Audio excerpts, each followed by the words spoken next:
Hello, veteran and friends of veterans who are looking to making the most of submitting their VA claims.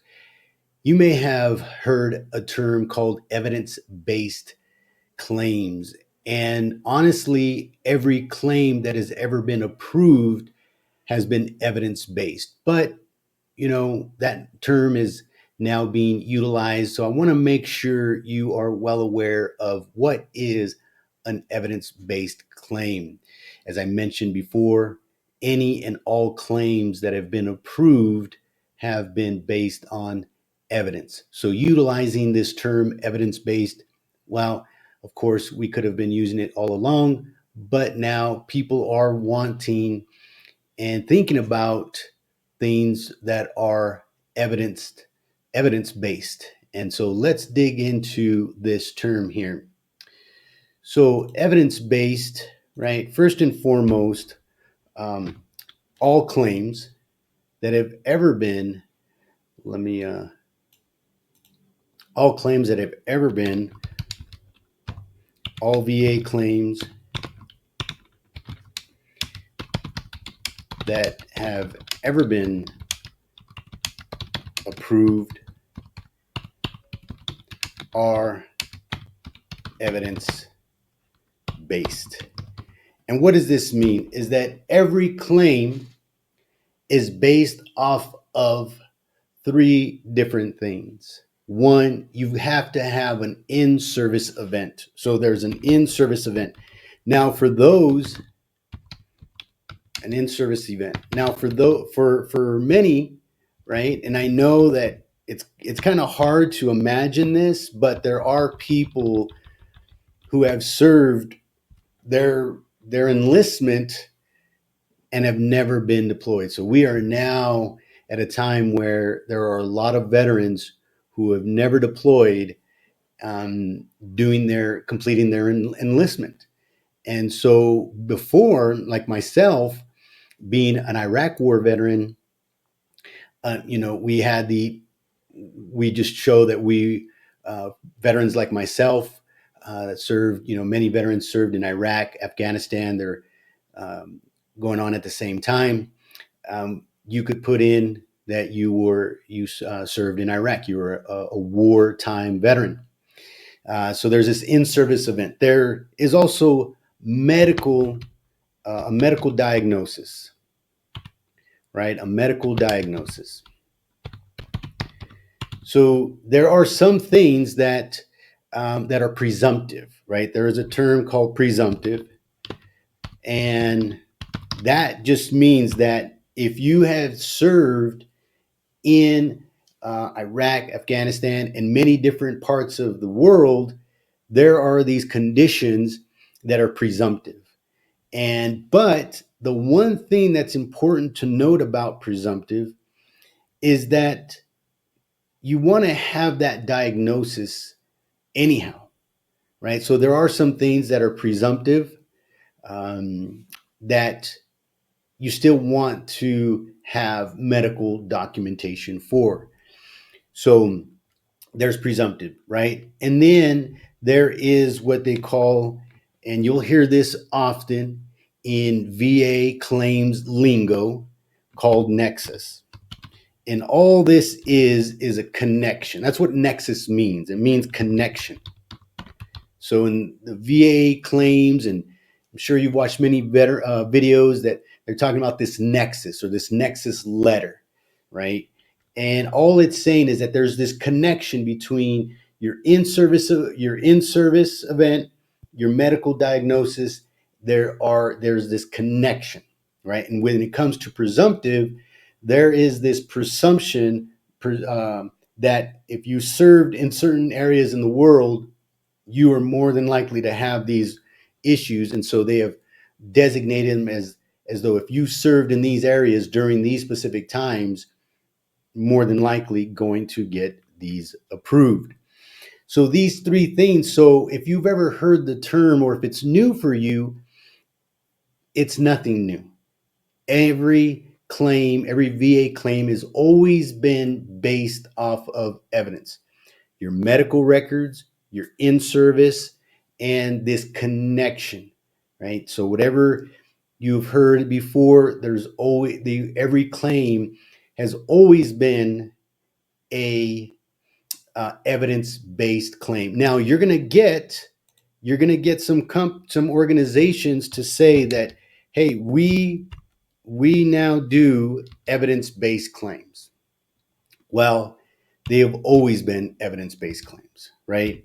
So there's nothing new. They're still doing the same thing, just calling it evidence-based, where they're not going to, oftentimes, some of these companies will help veterans out. There's no money out of your pocket. They don't win unless you win. And in all honesty, I'd like to share this very important part with you, that really submitting a claim, for benefits, right, compensation, is like going to court. And you have to be ready. And when you work with a person, a VSO, a volunteer, a person like myself, they're like a lawyer who's going to present your case, and the VA has got to go based off of rules, regulations, laws that they must follow when a veteran is pursuing a claim. And so submitting a claim, submitting a claim for a claim, submitting a claim, submitting a claim is like going to court. That is the truth. If you know anybody who's gone through this process before, submitting a claim is like going to court. You're going to court to present your case. And here's the thing, it shouldn't be this way. It should not be this way. Recently, I had a veteran who I helped get 50% for sleep apnea. I'll give you an example here. Right? 50% for sleep apnea. This is an example. I'm just going to kind of share this example with you because it's very important. He was able to get 50% for sleep apnea. Okay. Sleep apnea, let's see,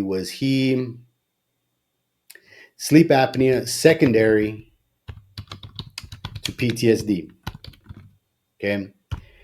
He submitted ITF, which stands for intent to file. He submitted an intent to file, and if I remember correctly, it was January.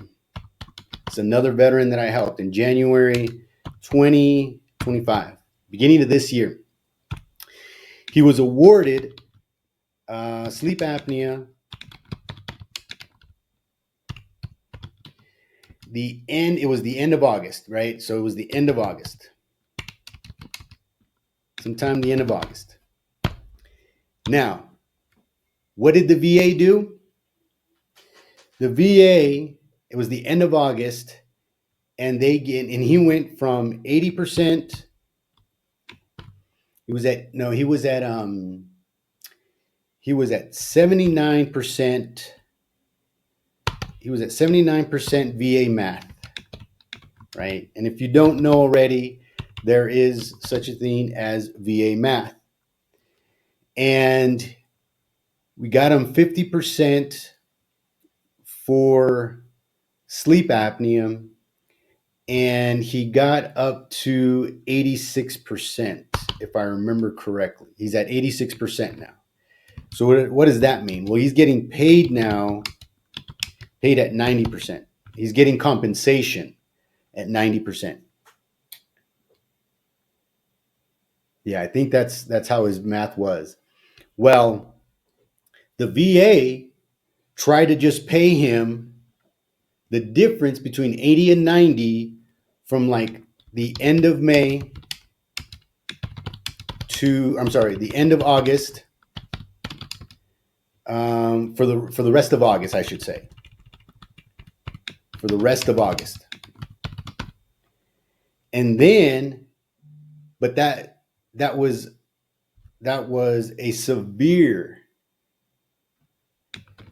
and this is why I wholeheartedly and want to emphasize that when you're submitting a claim, you have to know what you're doing or want to be working with somebody who knows what they're doing, because many veterans, they won't even think of that letter, that intent to file. They're going to be excited that they went from 80 to 90 or 50 to 70, whatever it might be, and they're not going to look at or think about perhaps the intent to file date. And if you haven't watched my previous video, go and check that video out where I share more about intent to file. So this is a severe error by the VA, because what did they do? They did not go by the intent to file date from January of this year. The person who's working at the VA, when they entered the date, they should have looked to see if this veteran had an intent to file date. And if so, to give him that back pay, that pay from the initial intent to file. That's why it's so important to put in an intent to file as soon as you even think about that you're going to be filing a claim. So this severe error on the VA, they're just hoping, quite honestly, that you're an idiot, that you're not working with somebody who knows what they're doing, because they are trying not to have to pay you that back pay. That's what they're doing. The person who did this to this, and this is not just this veteran, it also happened to myself. And I know that it happens to perhaps mostly every veteran, right? So they did not go back. So what do we have to do? What is now we have to go do? Now the veteran has to submit, has to take time, right? So now the veteran has to take his time, his or her time, to submit more paperwork. And I mean, when I say paperwork, it could be done online as well, but more paperwork to the VA to get what is owed to them. So this is why you want to make sure that you're working with somebody who knows what they're doing, because the veteran is going to be excited. If, perhaps, somebody's just, hey, I helped the veteran get from, 50% for sleep apnea. I got them from 80 to 90, whatever. And then they get their little back pay. For me, they try to give me 3 months of back pay, when in fact they owe me almost close to 2 years of back pay. So I know that this is happening quite often. So if the VA was doing their job, if the person at the VA was doing their job, the veteran would not have to take his or her time to submit more paperwork, to schedule an appointment, which then this will ends up to being a higher level review for the correct for the correct date. So what does this do? Let's look at this right here. The veteran who did everything, right? Whether he worked with somebody like myself, we did everything to put in the right case or the right way, present it, all the things, lay statements, sleep studies, everything to do it right. Then they got to go through the, make sure that everything's good, go through the CMP exam, and then wait for that decision. But then they get the decision, they're excited, and then it's like, I got to put in more paperwork because the VA did not do their job in looking to see if this veteran and myself and others who had an intent to file, now it causes more work for the veteran. It causes more work for the person doing the higher level review and more work for the person who has to organize um, to get this to review, right? The higher level review person, and although it should be easy to say, hey, I have this date, you try to give me back pay for this date, they're going to look at it, but that should not have been the case. It should be already done with the person who was the final person to look at it to initiate that final or that date. So while on the subject, if you want to avoid these 10 mistakes that get veterans claims denied, I want to invite you to visit my website and sign up for my guide to where you can then avoid these 10 mistakes so that you can submit solid claims, right? Go to my website at situationdictateshq.com and sign up for my newsletter and know what these 10 mistakes are so that you prevent from getting your VA claim denied. So once again, all claims are evidence-based claims. And when you're submitting a claim, it's like going to court. And you want to have somebody who knows the process, submitting claims, how to submit a good, solid claim from the jump, from the very beginning, and then knows how to make sure they get, if they're awarded, they get what they should receive.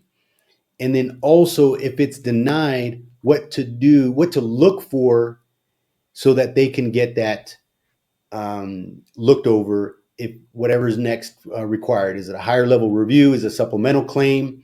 These sorts of things. But you've got to know how to read the decision letter in order to make sure that you are whatever they decided was decided correctly.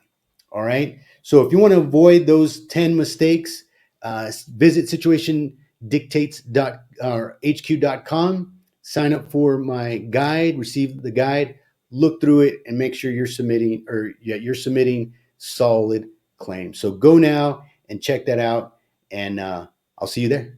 Bye-bye.